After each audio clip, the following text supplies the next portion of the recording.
Hello, dear Paddy's team. I am Stephanie Acevedo Cantu Escobar. I am a medics in Paddy graduated. And today I will present you the analysis about the Scharffen Berger Chocolate Maker case. In this presentation, I will give you an overview about the Scharffen Berger business. After that, I will talk about the chocolate United States industry. Then I will present you the company's problem, and to finish this presentation, I will give you some alternatives to solve the company's problem. Let's talk about a little bit the company history. The company was founded in 1996 by two friends, Robert Steinberg and John Scharffen Berger. Their mission was to produce chocolate of the highest quality possible from the finest cacao beans available in different parts of the world. Their first chocolate production was in 1997. Their product was a spectacular impact in the market, so their sales grew too fast, and because of that, in 2000, they had to move their production to a new warehouse in Berkeley. The new facility had a market strategy function. The public could visit the production processes, taste, and smell the product over there. And in 2003, Colbert and Company, a private equity firm, started leading the business and managing the company growth. And finally, in 2005, the company invested $300,000 to purchase a ball mill manufacturing machine. This machine solved the bottleneck located in the food chain processes.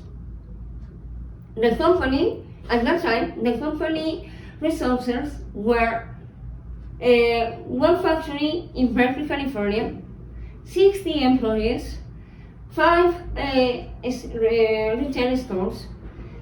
The 5 retail stores were located, one in Berkeley, one in San Francisco, one in Edinburgh, California, and 2 in New York. In 2005, the company offered approximately 80 different kinds of chocolates.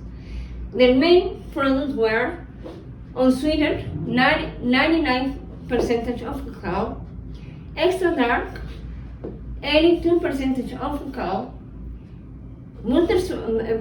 bittersweet, 70% of cacao, 62% cacao in different presentation, semi-sweetened, mocha, mint, and Lumi bar, and they had a 41% cacao called milk chocolate. Each type of chocolate used a different blend of 7 to 9 beans, and the company relied on partners to add the non-chocolate ingredients like mint and mocha. The Scharffen Berger company main customer was Train Jones Company, and for them, the company produced a 60% cacao in 2 ounces bar presentation.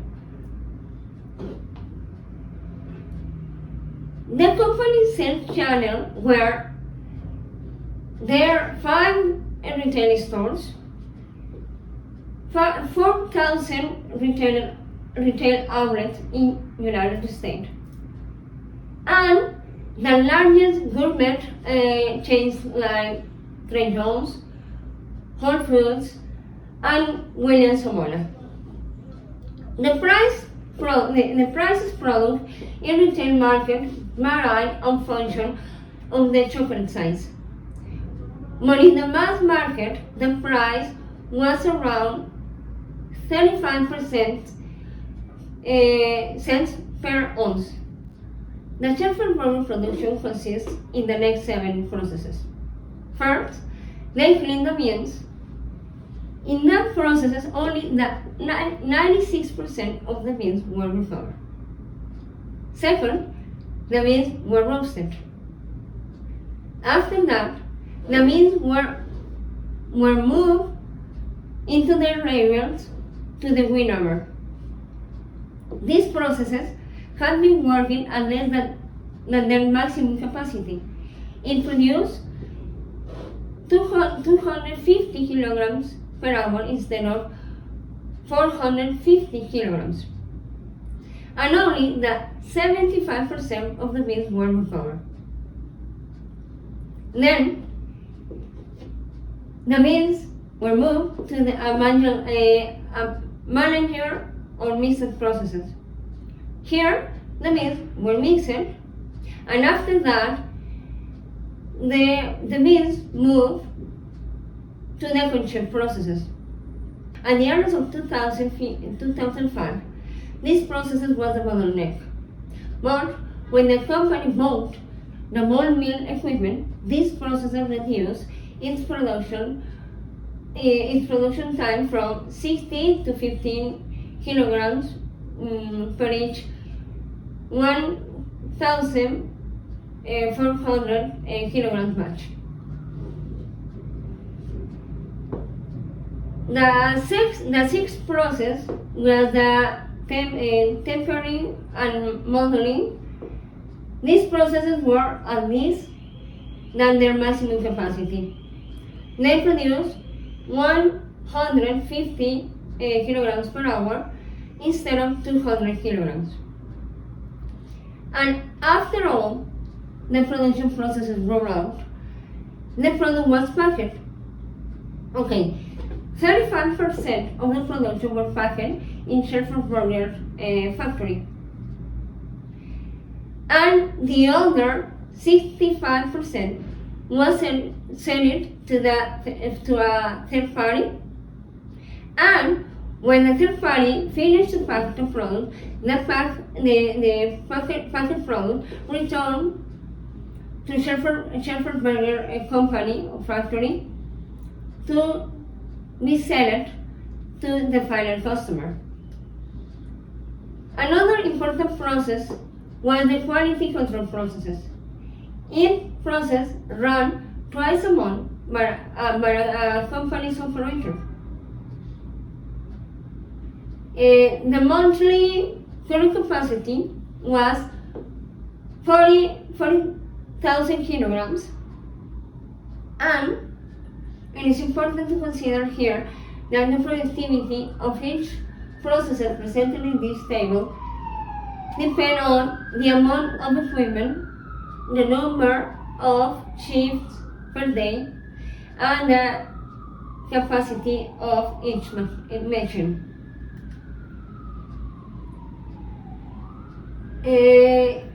As a Scharffen Berger inventory politics, they usually kept 1 or 2 months of inventory of each of their major products.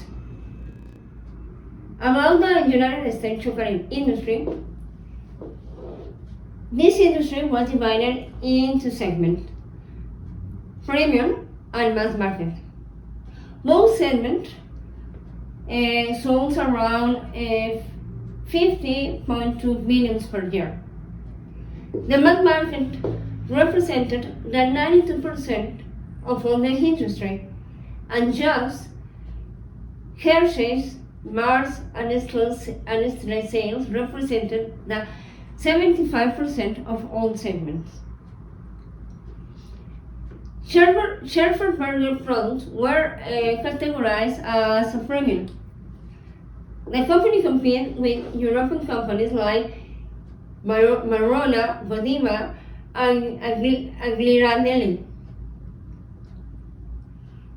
In the premium segment, a group of experts defined the ingredients, the manufacturing methods, the taste, and the pricing that the premium chocolates must have to compete in that segment. And the projections in sales from years 2000 to 2010 were estimated and in a 15 to 20% of demand increment on that segment.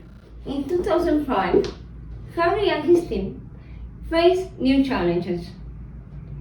First, a new mass market retailer had interested that Scharffen Berger chocolate were sold on their stores. It means a 30% product demand by the end of that year. Second, the company market manager predicted to triple demand to over the next few years. So, the problem to Harris was that he had to define the production strategy for meeting an increased demand of 50%, 100%, and 100% by the start of 2006. And also, he had to consider a best way to use a Scharffen Berger's capital. Considering the facts presented in this case, I would recommend to Harry to implement the next actions. Open a second shift in the roasted processes. The winnower must operate at their maximum capacity. It means 450 kilograms per hour. Also, it will be necessary to purchase another equipment to implement the manual's production capacity. But Harry needs to evaluate the cost versus benefits to buy a new machine instead of a refurbished one. The temporary and modeling processes must operate at their maximum capacity. It means 200 kilograms per hour, and also it will be necessary to open the third shift in these processes. All these adequations allow to Harry to have a flexible production line. If the demand increment in the production processes with their capacity is lower than 100,000 pieces per month, he could open a temporary shift in each process. Additional to the production improvements, I recommend implementing the next actions. First, to fill up the production area, training the employees in lean manufacturing to adjust the production system and implement a continuous improvement culture in the company. Second, to apply the Hejonka TPS concept and evaluate if all the 80 products that they fabric generate revenue. If not, I would suggest them to reduce the number of products that they offer in the market. Third, to reevaluate the production line to have a pull system and also reduce the finished production inventory and inventory processes in less than 1 month.